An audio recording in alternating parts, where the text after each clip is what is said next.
Você sabe o que é uma universidade? A universidade é um lugar onde o estudante, depois de sair do ensino médio, pode se aprimorar na construção de uma carreira, além de desenvolver diferentes conhecimentos que beneficiam toda a sociedade. Isso acontece porque a universidade é um espaço voltado para a formação profissional e científica a nível superior. Essa formação se baseia no que a gente chama de tripé universitário. O primeiro pilar da universidade é o ensino, que diz respeito à transmissão de conhecimento aos estudantes, principalmente através das dinâmicas em sala de aula, laboratórios, monitorias, entre outras atividades. A segunda área é a pesquisa, que visa gerar e desenvolver novos conhecimentos a partir de problemas a serem resolvidos. Durante a graduação, a pesquisa pode ser realizada, por exemplo, por meio da iniciação científica. Por fim, o tripé universitário se completa com a extensão, que serve como a ponte entre o conhecimento acadêmico, produzido nos cursos de graduação e pós-graduação, e o saber popular, fazendo com que a ciência não fique restrita aos muros da universidade. É aqui que o BIS, projeto responsável pela elaboração desse vídeo, se encaixa. O BIS, URGS Moon Back in School, é um projeto de extensão da URGS de cunho educacional, voltado para estudantes de ensino médio da rede pública de Porto Alegre e região metropolitana, que visa disseminar debates importantes do sistema internacional e promover a autonomia e o pensamento crítico dos secundaristas. É importante lembrar que os três eixos da universidade são indissociáveis, que significa dizer que eles se articulam, se completam e devem ser trabalhados de forma equivalente pelas instituições de ensino. Basicamente, existem dois tipos de universidades. As universidades públicas são instituições do Estado, por isso elas são mantidas a partir dos impostos pagos pela população. Já as universidades particulares são empresas privadas que, em troca do serviço ofertado, no caso a educação, requerem pagamento em forma de mensalidade. Tá, mas e como a gente faz para entrar em uma universidade? Além dos tradicionais vestibulares, que são provas elaboradas por cada instituição, outras formas de ingresso também são utilizadas. As universidades públicas empregam um sistema de seleção unificada, o SISU, que aproveita as notas obtidas pelos estudantes no Exame Nacional do Ensino Médio, o Enem.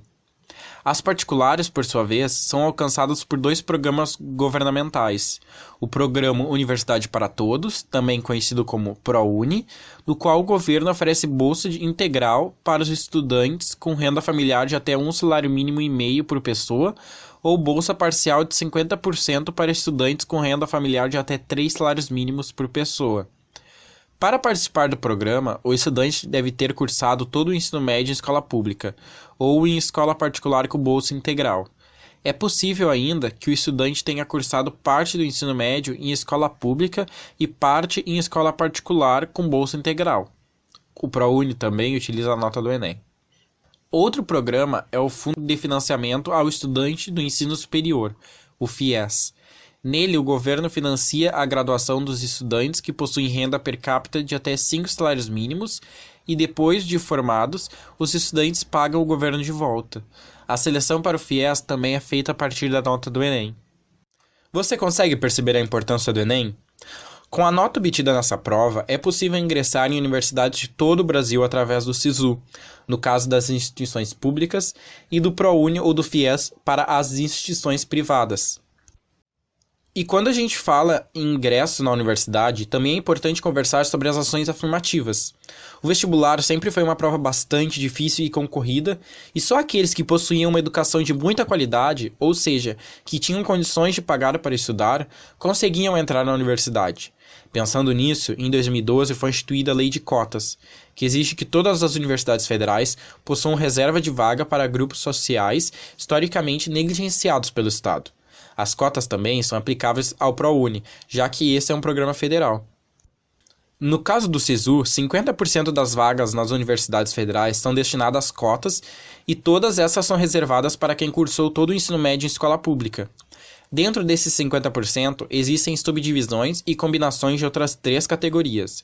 Renda inferior a um salário mínimo e meio por pessoa, que é considerado renda baixa, pretos, pardos e indígenas e pessoas com deficiência. Então, existe a cota para estudante de escola pública independente de renda, para estudante de escola pública com baixa renda, estudante de escola pública autodeclarado preto, pardo ou indígena, dentre outras. Utilizando o exemplo da URGS, do total de vagas, 50% é para acesso universal e os outros 50% são divididos em 8 partes de 6,25%, que correspondem às modalidades de combinações de cotas. No ProUni é um pouquinho diferente. Nesse programa já é pré-requisito ter renda abaixo de 1,5 salário mínimo por pessoa para ter acesso à bolsa integral e abaixo de 3 salários mínimos para ter acesso à bolsa parcial. Dentro dessas duas categorias existem as cotas raciais e cotas para pessoas com deficiência. Por exemplo, o estudante pode ser cotista racial tanto em bolsa parcial quanto integral, a depender da sua renda.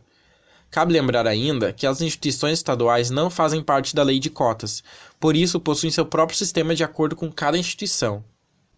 Mas afinal, por que cotas existem? As ações afirmativas surgem como uma proposta de mudança na realidade. Isso porque o Brasil é o 7º país mais desigual do mundo, de acordo com dados de 2019 do Programa das Nações Unidas para o Desenvolvimento, o que, consequentemente, leva a uma diferença muito grande nas condições de ensino e aprendizagem. Além disso, somos um país que foi fundado em uma lógica racista. Desde os tempos da escravidão e ainda hoje, é marcado pela desigualdade racial, situação na qual a cor da pele de uma pessoa influencia em quais oportunidades ela terá acesso. Esse contexto faz com que aproximadamente 70% da população brasileira mais pobre seja negra ou parda, segundo dados do IBGE de 2014. Você consegue adivinhar quantos por cento da população negra do nosso país era formada na universidade antes das cotas? Em 1997, apenas 2,2% de pardos e 1,8% de negros tinham concluído a graduação no Brasil. Em 2011, depois da implementação das cotas de forma autônoma pelas universidades, os números subiram para 11% de pardos e 8,8% de negros. Já em 2018, segundo dados do IBGE, negros e pardos ocuparam 50,3% das vagas de ensino superior da rede pública. Isso não significa, no entanto, que o objetivo da política de cotas já foi alcançado, pois surgem uma série de desdobramentos que ainda não têm sido devidamente tratados, em especial no que diz respeito à permanência dos cotistas dentro da universidade. Portanto, as ações afirmativas são medidas que objetivam eliminar desigualdades historicamente acumuladas, permitindo a democratização do ensino e promovendo a equidade social.